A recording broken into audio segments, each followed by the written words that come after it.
Xbox finally delivered on this huge promise. What's up, y'all? I'm Ray, and this is my channel, Xbox Ready, where we get on and we talk about Xbox stuff. The latest news, rumors, games, accessories, pretty much anything I want to talk about as long as it's about Xbox in some way. And in today's video, we're going to talk about how the wait is over for this highly anticipated Xbox feature, as well as some of the coolest games coming to your Xbox consoles this week and beyond. A game that hasn't come out yet that I got to preview. We're going to talk about it. For the majority of my life, video games worked a very specific way. You got a console, whether it was, my first one was Super Nintendo and NES. The unavoidable truth was that if you wanted to play a video game of some kind, you needed some kind of hardware up until very, very recently. Suddenly in the world of entertainment, there was this shift. People saying, nah, I don't want a DVD player, Blu-ray player. I want to watch movies, television, all of my entertainment directly to my TV or my phone or my laptop. And not to be outdone, the video game industry was like, yeah, that's a great idea, let's do that. What if you could stream games to your computer? Games that you normally wouldn't be able to play on your crappy laptop. How cool would that be?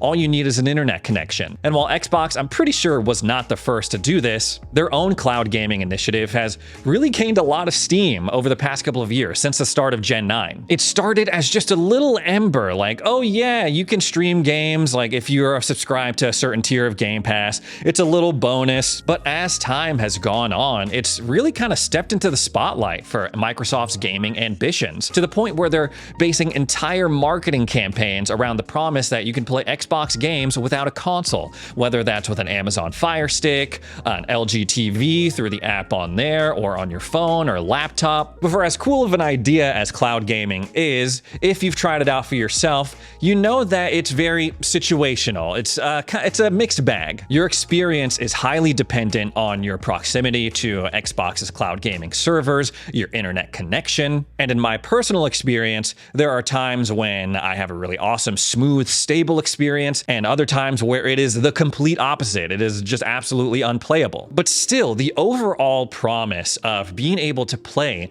the latest video games without having to drop all sorts of cash for a dedicated console, that's just too appealing for any company to pass up, especially in this day and age of consoles getting more expensive, everything getting more expensive. This promise of cloud gaming, playing the latest games without having to buy an expensive console, when you read the fine print, it's kind of, you're still having to shell out a lot of money to access cloud gaming anyway, especially through Xbox, because they locked it behind the most expensive subscription service that they have, Game Pass Ultimate, which right now is $20 a month. So if you are just playing games through Xbox Cloud servers for a year, that's $240. For $60 more, you can get a Series S and get a much more stable experience. Putting cloud gaming behind a paywall like that has always been a little bit strange to me, especially as they continue to ramp up their efforts in pushing it so hard. There'd been rumors swirling around that Xbox was trying to find a way to have just a cloud gaming only tier. In recent interviews, Xbox leadership was like, yeah, we're looking at different options when it comes to cloud gaming, and those options are finally here because Xbox insiders will now be able to test out cloud gaming on the other tiers of Game Pass, not just Ultimate,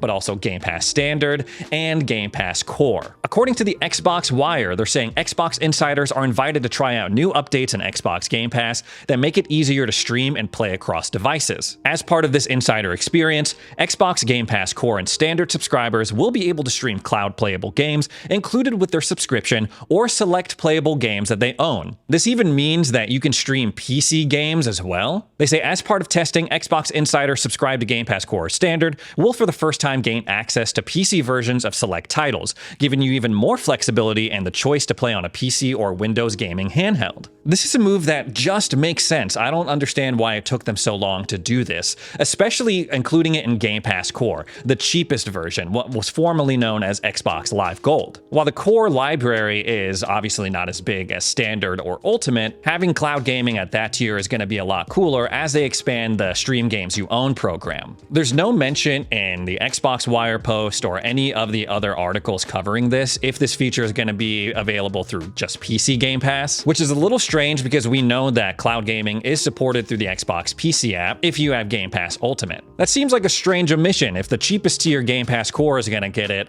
why not PC Game Pass, which I think right now is $12? If it finally does come to PC Game Pass, though, that's just going to make make the value even more incredible because 12 bucks a month, the Game Pass library, day one editions, plus cloud gaming for 12 bucks versus 20 bucks at Ultimate, that's crazy. I see some comments being like, so what's the point of being an Ultimate subscriber? Like, they're giving away another perk to these lower tiers. The day one editions, that's how you get those new games. I don't think cloud gaming trickling down to those other tiers cheapens the Ultimate experience because, yeah, those new games that they've been adding have been awesome, especially over the past 7 months, especially all the games that we're gonna get. Overall, a great move for Xbox, a win for Game Pass subscribers. This will allow everyone who's subscribed to Game Pass, no matter what tier they're on, to experience this thing that Xbox keeps pushing and hyping up. Speaking about hyping things up, I want to talk about some of the games I've been playing over the past week. One of them being a special preview for The Outer Worlds 2. Now, this wasn't a full copy of the game, so I am just going to give my first impressions. Some people are saying, oh, like people got like 4 to 5 hours out of it.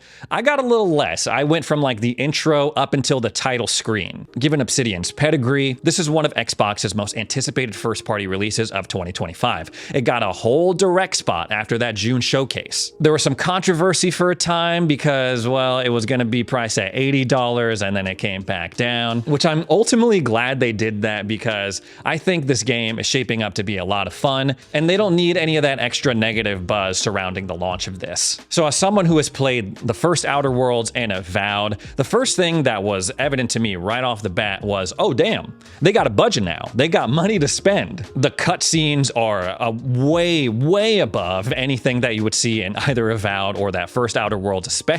In Avowed, whenever you talk to an NPC, it seemed like kind of wooden, like they would just face towards you no matter the circumstance. If there was like a city burning in the background or something crazy was happening, no matter what, your companions would just kind of sit there or whoever you were talking to and face forward, very wooden and very staged. In this one, I was surprised to see like, oh, they're interacting with each other, turning and acknowledging the scenery. Oh, there's camera work, like highlighting different features as you're in these dialogue options.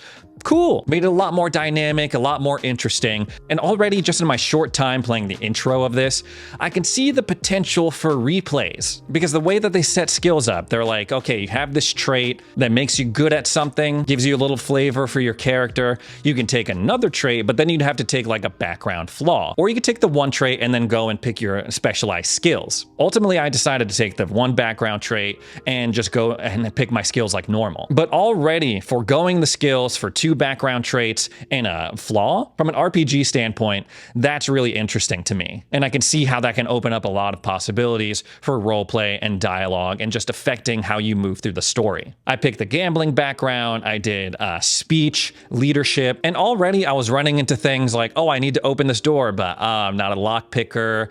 I need like engineering in order to like make this happen, but I'm able to make other choices because I'm good with speechcraft and see the opportunities that opened up for me via that. And it had me wondering, okay, what if I was an engineer and I didn't have to sweet talk this guy into letting me across the bridge? How would that affect my playthrough? In my experience, the combat was vastly improved, the gunplay and the movement compared to that first Outer Worlds. Sliding and clamoring, those are both things that were in Avowed. I'm glad that they're back in the Outer Worlds because it opens up a lot of cool possibilities. Ooh, I slide, I slow down time with my tactical time dilation device and unload a clip with my pistol into this guy.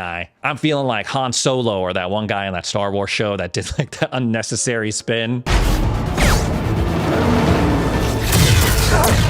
The graphics are improved, but compared to other big AAA games, there's gonna be, you're gonna obviously notice a difference. But what I was impressed with was the art direction and the environments. I'm like, even just this like little outpost that I'm exploring, I want to stop and take a look at the sky, and like that was looking really cool and sci-fi and all the machinery, the lighting. I enjoyed it. I wanted to keep playing. I would say the weakest part about this preview is the intro, that hook. Before you go into your first infiltration mission, you are the captain of a ship. And after you go through the character creation, they're like, oh, meet down in the lobby lobby for this meeting with your crew. And you go down, you're feeling badass, you're a captain or whatever. And then they're like, oh, stupid, didn't you forget something in your room that you need for this meeting? And it's like, oh, okay, guess I'm gonna go up to my room and the door to my room is jammed for some reason. Oh, now I gotta find an alternate path into the room.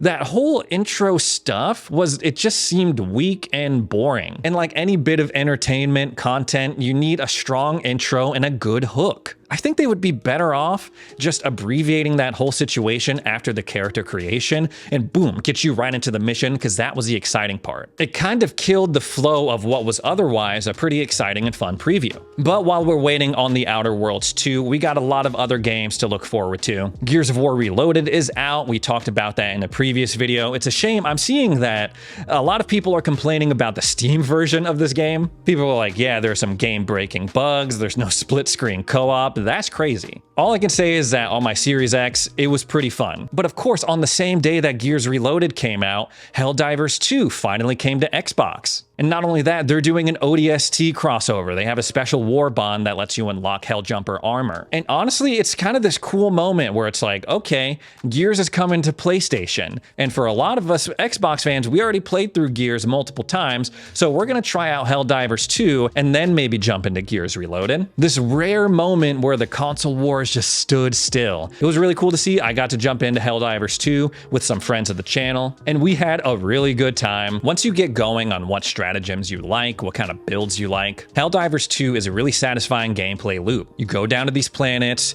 you mow down hordes of Terminids, Illuminate, freaking android dudes. You go back up to your ship, you buy more stuff to blow those guys up with, lasers, turrets. There's always something to be working towards. And it's cool that Xbox players get to jump in on this new update that will introduce flying bile titans, the hive bosses for the Terminids, and just knowing the history about Meridia and what happened where like the black hole and the wormhole unlocked this new thing, and how all of that was basically impacted by the players. It's awesome that that experience is now available to everyone. And clearly it was a success because a ton of people were playing this all when it finally launched on Xbox. I mean, come on, it's Xbox, man. We love shooters. We love third-person shooters. We were just talking about Gears. This is the perfect game for Xbox, and I'm glad that people are excited about it and having fun. My friends at Xbox also gave me a code for Black Myth Wukong. Yes, the game that was supposedly delayed because of the memory constraints of the Series S. This is another game I'm having a ton of fun with. I was making pretty good progress. I made my way through the first chapter. Now I'm in Ratland. That's the best way I can describe it because there's like a bunch of rat people, and I hit my first wall. I was making my way through pretty quickly, and then I ran into this guy that was just absolutely beating the hell out of me, man. I'm telling you, like, this dude was giving me the work. This freaking Tiger Vanguard guy. In these games, there's always a boss that, like, you think you know the game, and then you run into this boss and you're like, oh, now I actually know how to play the game. This boss is teaching me how to play the game. And there were a lot of times where like I'd be just about to beat this dude, and then all of a sudden there would be this attack that would land that hadn't hit me at all up until that point. He would break out a combo that would like totally throw me off my rhythm. I'd panic and then I would die. One time he threw me off guard and I was like, oh, I got frustrated. I accidentally hit my TV remote. It switched input so the screen went black, and I was like, okay, I died. And when I switched back to my Xbox HDMI, I was indeed dead. This game is smooth. It's got a lot of cool abilities. And while, yeah, like Elden Ring, you can specialize in one thing, when this game really sings, like I was talking about with Wu Chang Fallen Feathers, is when you utilize all the spells and abilities at your disposal. When you pull up that perfect dodge, whip out a cloud step, even though all your points are in the mobilization spell, mastering the moves for the transformations and your timing, very, very satisfying, and I'm glad that it's finally on Xbox consoles. When I first started playing this, there was a lot of screen tearing, more so than I'd ever seen, ever. I had set my settings to 1080p, 120 hertz support, put it to performance mode in the game, and it would, yeah, ton of screen tearing, so I was like, okay, I'll switch it to balanced, same sort of thing. So ultimately what I ended up doing was going back to 4K resolution, 60 hertz, and then going back to performance.